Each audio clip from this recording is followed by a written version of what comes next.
All right, welcome back to the program, and thank you so much for your time. We really appreciate it, and we hope that we are making it worth the while wherever you're watching us from.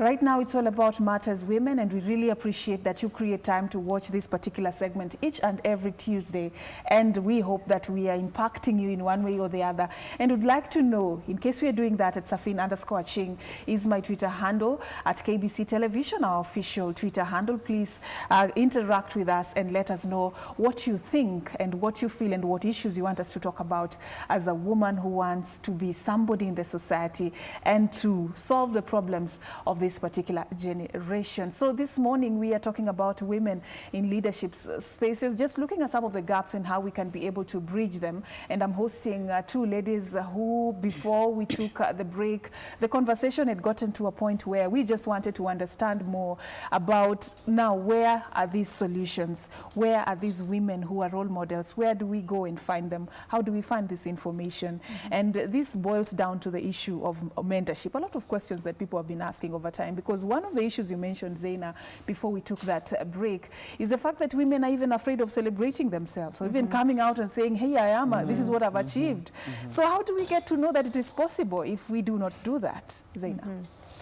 Well, this is a beautiful point that you raise, and the great thing about the city we live in, the country we live in, and the continent that we're on, in the context of the entire current global movement that is about putting the voice of women in the forefront.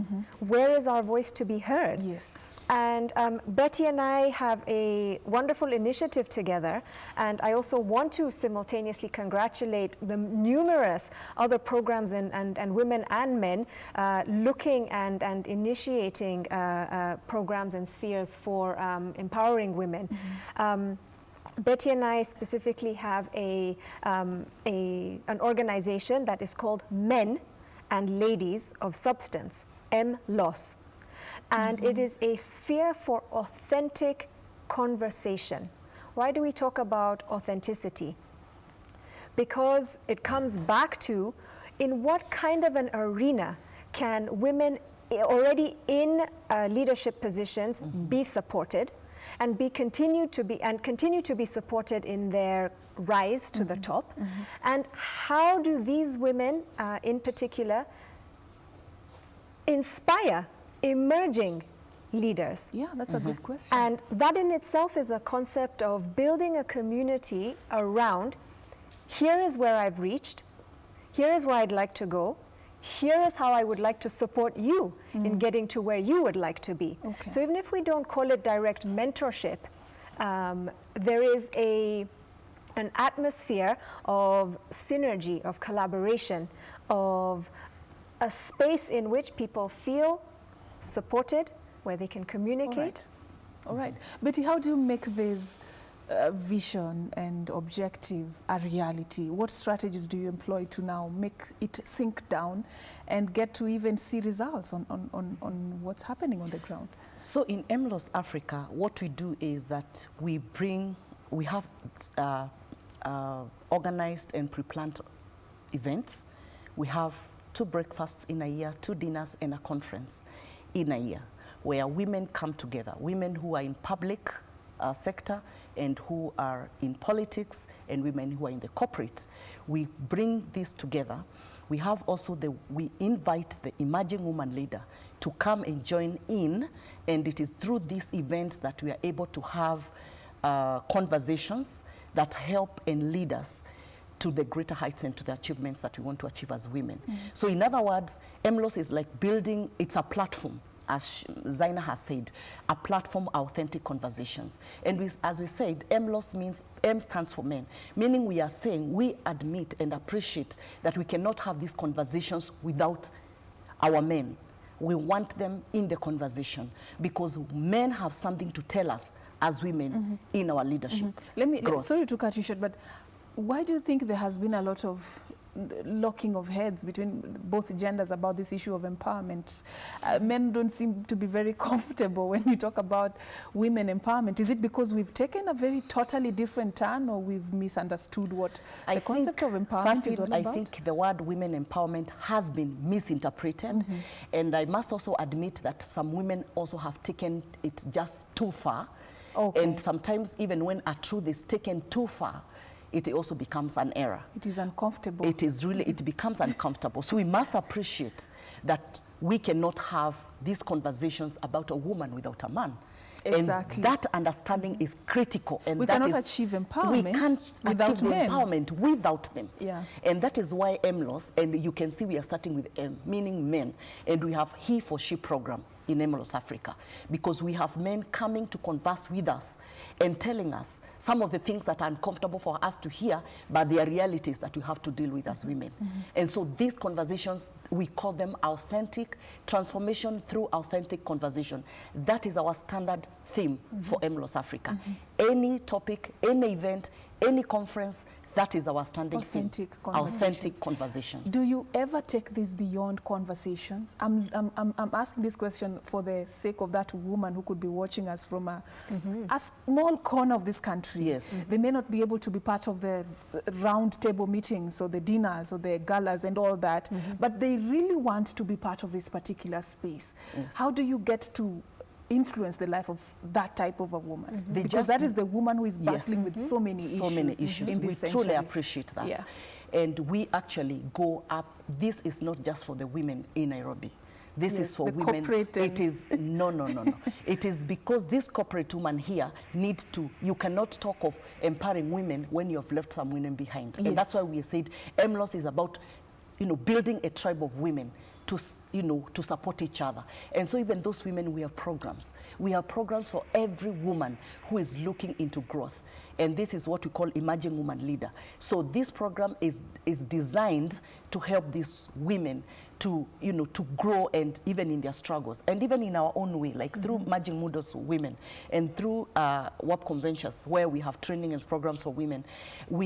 These are some of, that is the way we reach out to these women. Okay. And so when they reach out to us, when they go to, when they reach out to us, or they could be hearing us as we speak right now, they are free to get in touch with us, and we can help them, and we can lead them to know where can they get help. We have mentors in this in MLOS Africa. We have women mentors. We have coaches that will work with them, will teach them, will train them, and will help them to be all what they need to be. All right. Yes. Zaynah, there's something that was mentioned and has come out very strongly in this conversation about not just helping women to be leaders, but to lead with courage. I am curious to know, why add the word courage in leadership? Why is it important to have courageous women in leadership positions? Well, if we look at the origin of the word courage, it comes from the French word for cœur, which is heart.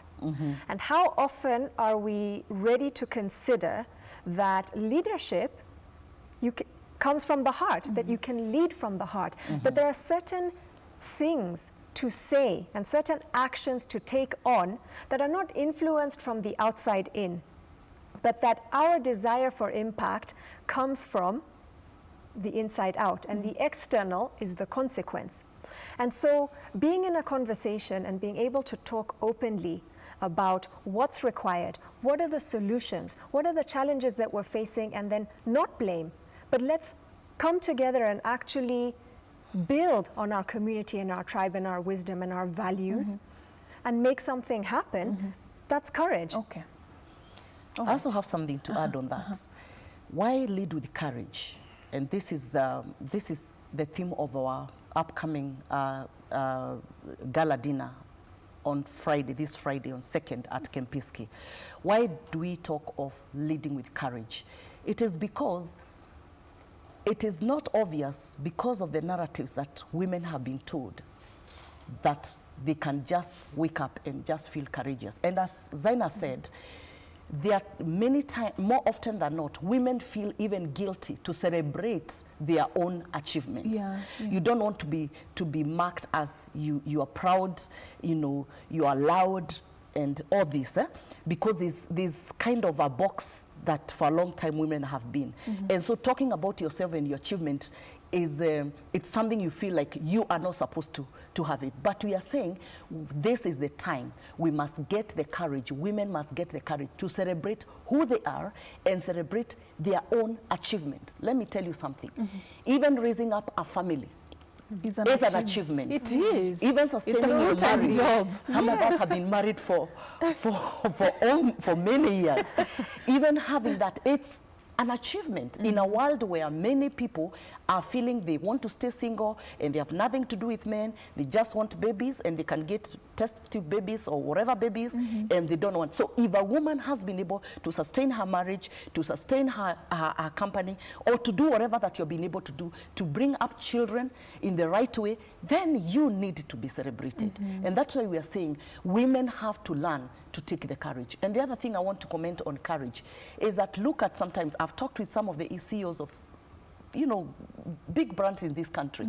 And some of them say that at the entry level, they have like 15, entry level managers. And out of that, maybe like 8 are men and the rest are women. But 2 years down the line, the man who entered at the entry level of as a management trainee, in 2 years, this person becomes a senior manager in the same organization. But only maybe like five men will be at the top, and only out of that group that enter the same time, only 2 or 1 woman women made it to the top. So what is the problem? It is because of lack of courage. Sometimes internally, organizations even throw out opportunities just for people to apply. And how many women really apply? They are not courageous enough to tell us. I have had conversations with some of them, and they say, simply, Betty, women will not apply for those positions. Why shouldn't they not apply? They should apply. And this is where you're saying it will take courage. It will take to know who you are. It will take to know that you have the capacity and the ability to execute in that position. And that you deserve it. And that you deserve it. And that you can deliver. And you can perform. And so we are saying, in the event that there is something that you know that you have a gap, that is hindering you from getting it. Do what men are doing. What are they going? Going back to school and getting the skills that are required. So not sitting. Right now, I'm impressed by the number of women who have gone to school.